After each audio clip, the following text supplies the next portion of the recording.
বেঁচে থাকলে নতুন করে শুটিং শুরু করব। এমন কথাই বললেন ছোট পর্দার জনপ্রিয় অভিনেত্রী কেয়া পায়েল। বর্তমান সময়ে কোটা সংস্কার আন্দোলনের ফলে দেশের চলমান অস্থির পরিস্থিতি ও কারফিউতে অন্য শিল্পীদের মতো তিনিও এখন ঘরবন্দি অবস্থায় রয়েছেন। কাজের পরিবর্তে এখন পরিবারের সঙ্গেই সময় কাটছে তার।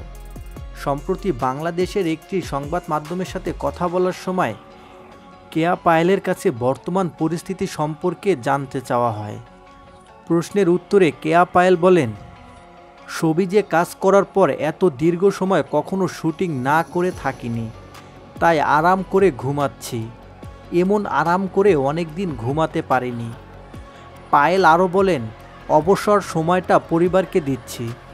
আবার কবে শুটিংয়ে ফিরবেন এমন প্রশ্ন করলে কেয়া পায়েল বলেন, আপাতত শুটিং নিয়ে ভাবছি না, বেঁচে থাকলে সুস্থ থাকলে নতুন করে শুটিং শুরু করব।